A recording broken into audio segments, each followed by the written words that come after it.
This is TWiT. What are you doing there? You can't have my camera. You may not want it.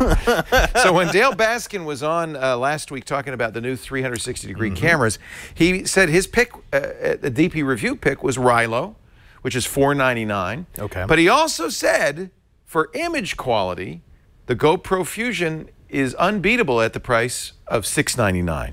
Then I thought, well, I want better video quality. I want it's 5.2K video quality. And I have plenty of 360-degree cameras, but that's usually what you sacrifice, right, is the quality of the video. It's a little smeary, a little blurry. Which is fun when you just want to show it off, but then as you start going back through it, you're like, wow, this is really low-quality video. Right. It's all grainy, it looks horrible in low light. So now I have a kind of a love affair with GoPro. I've had many GoPro cameras. They're a great company. So I said, all right, I'm gonna spend the extra $200, spend $699 on the GoPro Fusion. You see, it's a 360-degree camera, 2 lenses, one front, one back. They're fisheye, which means each captures 180 degrees. And then GoPro provides software to stitch it together into a 360-degree video. You can view 2 ways. One, of course, on YouTube or Facebook, just as a video that you scroll around in. Or if you have one of those VR helmets like the Oculus Rift or the new Oculus Go or a Gear VR or Vive. Windows mixed reality, basically any VR headset. You can then wear the headset and be in the scene, which is kind of cool. You can look around. I shot a tour, about a 20-minute tour of our studio. I just held the camera up and carried it around because I wanted to see how easy it was to work. It's like a GoPro. It has, you know, the LCD. In fact, I'll turn it on the front. So if you've used a GoPro, you kind of know how to operate comfortable. this. Yeah. Okay. And like all GoPros, you know, you have to mix a variety of buttons to get through the menus and all that. It'll do stills, very high quality stills, 18 megapixel. It'll do 30 frames per second, 5.2K, or 60 frames per second, 3K, which would be good for action. When you do the stills, are you limited to only 360, or can you say only use the front camera? Yeah, well, you can in effect. You have to use both. This is one of the things that's weird because it has, each camera has its own SD card. So you need 2 micro SD cards. And the reason, just for speed, right? So each camera records to its own card. Right. So yes, in effect, if you use just one card, you're going to get one camera's output, and the software will handle that, no problem. It also allows you to stitch it together automatically when you connect it up to your computer with the software. Now, that's always been a weak point of all the 360 devices that I've played with, which is the stitching was weak. So you could always tell where that line was, where they joined the 2 different video streams. This does an excellent job of stitching. So it has something they call over capture, which lets you take any part of the 360 and make that be a traditional flat video, like a GoPro video. So if you're an extreme sports junkie, you can have that camera on your helmet as you always would. And this, by the way, works with all the standard GoPro mounts. But you can say, just capture this part of the video. So you don't have to think about it as you're shooting, which I think is pretty cool. It has excellent video stabilization, a couple of different levels. That's nice too. It does that in software. That's not in the lens. There's no optical OIS. stabilization. As far as I can tell, it's doing it in software, but it does a very good job. It has voice control. You know, you can say, take a picture, shoot. GPS is built in. I like that. And that's, you know, it's a bigger camera. It has to have a bigger battery to run the, in fact, this gets quite hot. So you might not be able to run it for an hour or 2 solid, even though the battery life is several hours. So the GPS is just for geotagging, or? Yeah. Just as it would be for any camera, that it knows where you took a picture. You do have to use a fairly fast Class 10 micro SD card, so that's something to be aware of. Right now, GoPro's offering 1 free SD card with purchase. wait, hold on, but you need still need another one. Yeah, I bought a package on Amazon that had both of them. It does come with, I think this is great, a little selfie stick like this. It'll expand out, and again, this is the traditional GoPro mount. And this is a great way. This is how I shot the studio tour video, because you don't want to be holding it in your hand. You kind of want to get the camera away from you. But what is also great about this, it turns into a tripod. You can use the GoPro software on your phone. Oh, hello there, GoPro. It's awake. Yeah. You can use the GoPro software on your phone to capture remotely, which is nice. You can also use your voice to capture.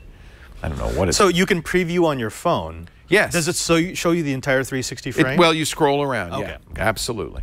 So you know what you're getting, which is, I think, one of the great things about GoPro.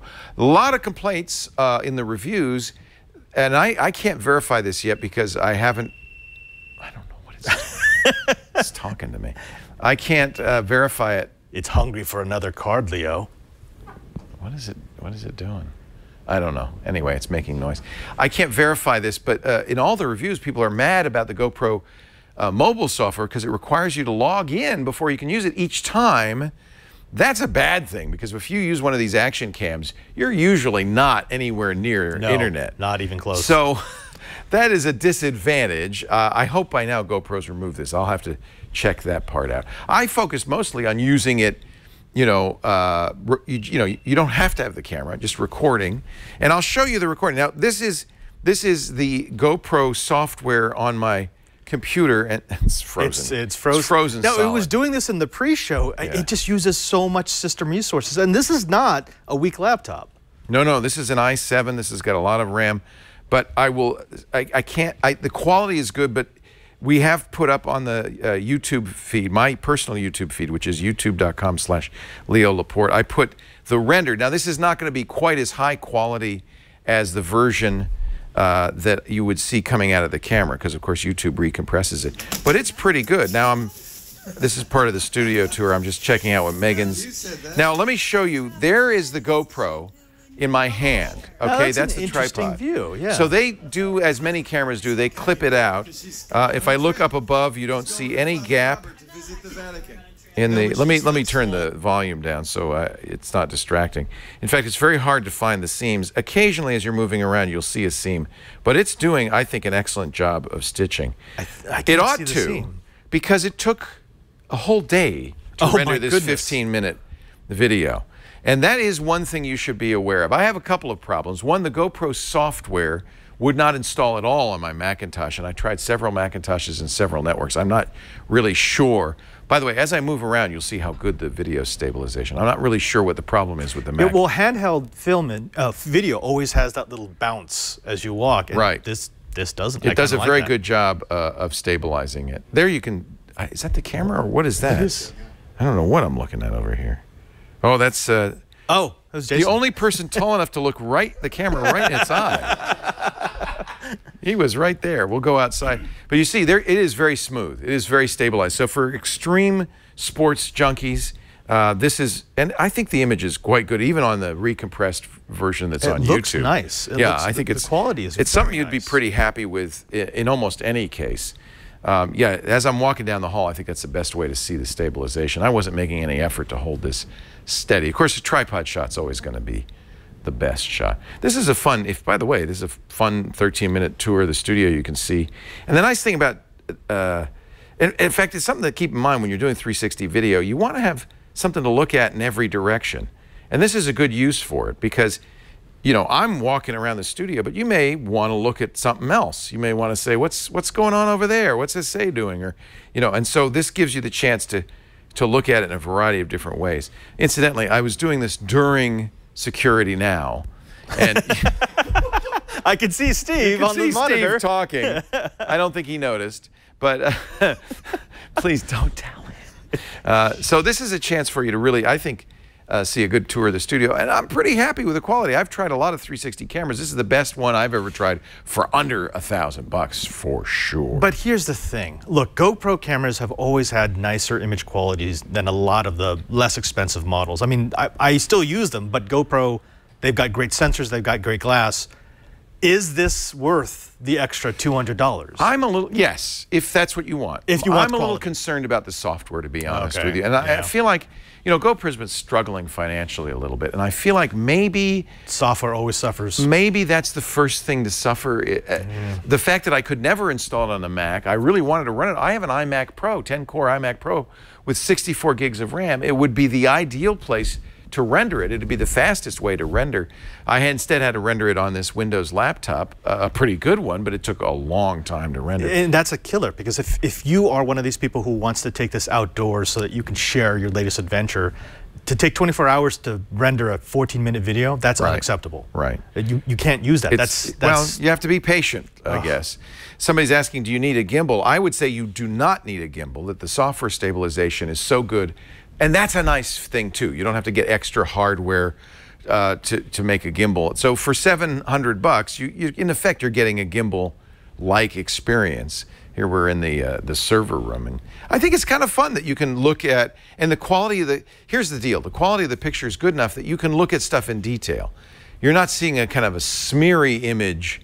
You can really say, well, what's in that box? You know, what does that label say? What is that secret password that Leo's showing right now that'll let you into all of our Bitcoin mining operations? That kind of thing. That's where Steve keeps his password. Yeah, I'd be very careful about using this in a secure site. Let's put it that way. It's pretty good quality video. I've really got to ding him for the software. I tried to play this back on my computer because I wanted to show you the high quality. Nope.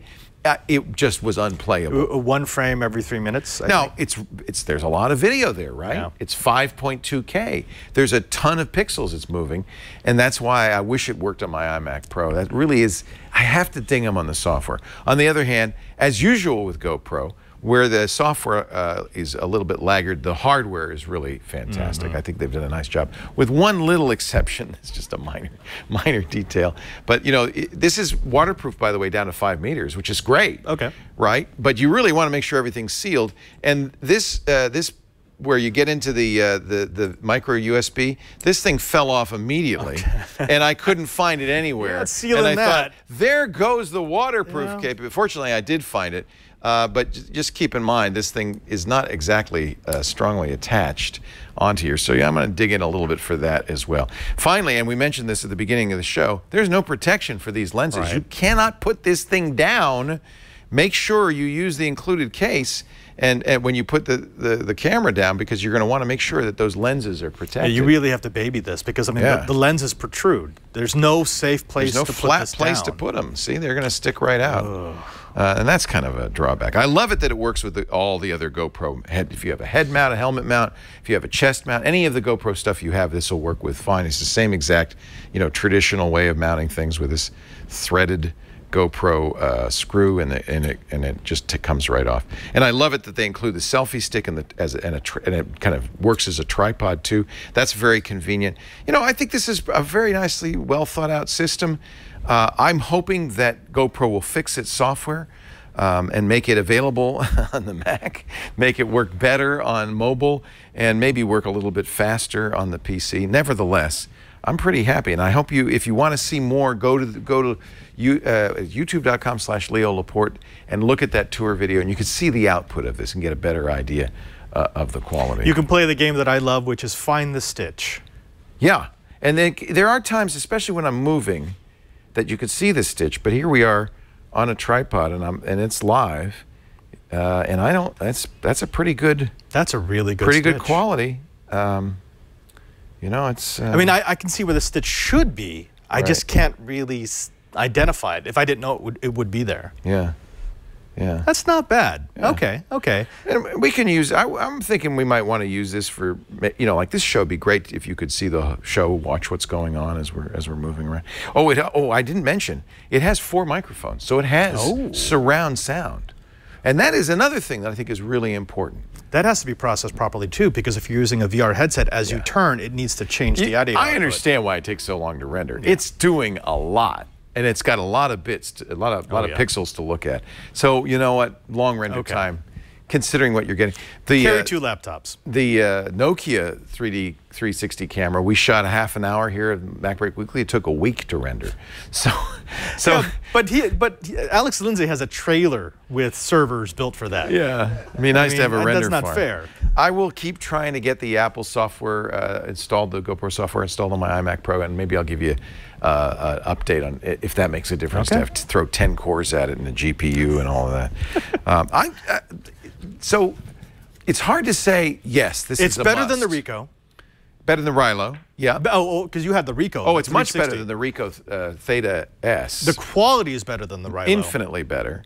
The quality is a little better than the Rilo. It's missing some of the cool features of the Rilo. With the Rilo, you can say lock on this person and follow them. Oh, in this one, you have to do it cool. in post with their overcapture feature. You still can do it, but you have to do it in post by hand. But I think for image quality, which is what I was looking for, it's hard to recommend anything at this price.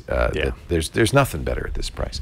So as long as you understand the limitations, I would say it's a buy. But I do understand why Dale Baskin was very hesitant last week to say, oh no, you should get this one. They recommended the Rilo, and I would read their review for more in-depth.